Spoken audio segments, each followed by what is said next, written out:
नमस्कार दोस्तों। आज का मुद्दा बहुत ही गंभीर है और हम सभी को सोचने पर मजबूर करता है। कोलकाता में एक बार फिर से ऐसा मामला सामने आया है जिसे सुनकर हर किसी का खून खौल उठे। आपने शायद खबरों में देखा भी होगा, जहां एक लॉ कॉलेज के भीतर ही एक लड़की के साथ गैंगरेप की शर्मनाक घटना सामने आई है। और ये कोई अफवाह नहीं है।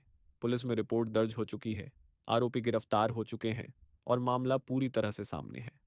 पूरा मामला है कोलकाता के कस्बा एरिया का, जहां एक सरकारी लॉ कॉलेज है, साउथ सिटी लॉ कॉलेज, जो कि यूनिवर्सिटी ऑफ कोलकाता से एफिलिएटेड है। अब यहां 25 जून को शाम करीब 7 बजे से लेकर रात के लगभग 10:50 के बीच एक 24 साल की एलएलबी की छात्रा के साथ बलात्कार की घटना होती है। बताया जा रहा है कि पीड़िता को कॉलेज कैंपस में बहाने से बुलाया गया और फिर गार्ड रूम की ओर खींचकर ले जाया गया। वही गार्ड रूम जो सिक्योरिटी पर्सनल के लिए बनाया गया है, वहां उसे बंद करके जबरदस्ती उसके साथ दुष्कर्म किया गया। यह सब इतना अचानक और सुनियोजित ढंग से हुआ कि किसी को शक तक नहीं हुआ। पीड़िता को पहले फुसलाया गया, फिर दबाव बनाया गया और फिर उसकी सहमति के बिना ही यह कृत्य किया गया। सबसे हैरानी की बात यह रही कि आरोपियों को कोई डर नहीं था।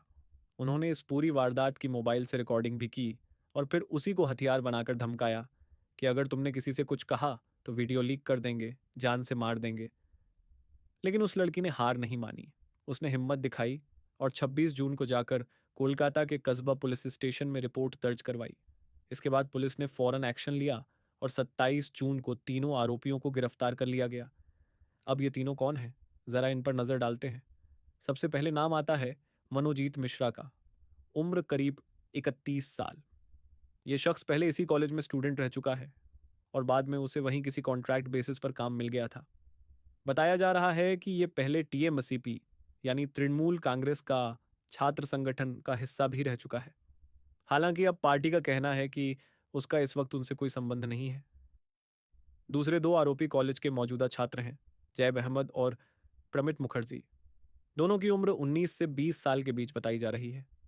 मतलब एक तरह से देखा जाए तो कॉलेज के भीतर ही एक ऐसी गैंग सक्रिय थी जो ऐसे अपराध को अंजाम देने की हिम्मत कर रही थी। अब इस पूरी घटना के बाद जो बात सामने आई है वो और भी चौंकाने वाली है। पीड़िता ने पुलिस को बताया कि आरोपी मनोजीत मिश्रा ने पहले उस पर शादी का दबाव बनाया था, उसे प्रपोज किया था, लेकिन लड़की ने साफ मना कर दिया क्योंकि वह पहले से किसी रिश्ते में थी। इसके बाद वह लड़का धमकी पर उतर आया, कहने लगा कि मैं तुम्हारे बॉयफ्रेंड को जान से मार दूंगा, तुम्हारे पेरेंट्स को झूठे केस में फंसा दूंगा। यानी एकदम साफ था कि उसे किसी राजनीतिक या सामाजिक ताकत का सहारा है, तभी वो इतने कॉन्फिडेंस से ये सब कह पा रहा था। घटना की रात जब पीड़िता कॉलेज पहुंची तो करीब 4 बजे से वह कैंपस में थी। आरोपी ने उसे वहीं पर रोका, बातों में उलझाया और फिर जबरदस्ती गार्ड रूम में ले गया। वहां अंदर का दरवाजा बंद कर दिया गया और फिर पूरा घटनाक्रम हुआ। बाकी दो आरोपी भी वहां पहुंच गए और सब कुछ पहले से प्लान किया हुआ लग रहा था। लड़की ने बहुत विरोध किया, चिल्लाई, पैरों में पड़ी, लेकिन कोई सुनने वाला नहीं था। उसे पैनिक अटैक आ गया, सांसें अटकने लगीं और तब जाकर उसने इन्हेलर मांगा। थोड़ी देर बाद जाकर वह कुछ स्थिर हो सकी। अब सवाल उठता है कि कॉलेज प्रशासन कहाँ था। बताया जा रहा है कि गेट बंद कर दिया गया था और गार्ड को वहां से हटा दिया गया। यानी पूरी घटना प्लानिंग के साथ अंजाम दी गई थी। और सबसे बड़ा लापरवाही का पहलू यह है कि जहां यह सब हुआ वहां कोई सीवी कैमरा नहीं था। यानी आरोपियों को पहले से पता था कि कहां जाकर उन्हें कोई नहीं देखेगा।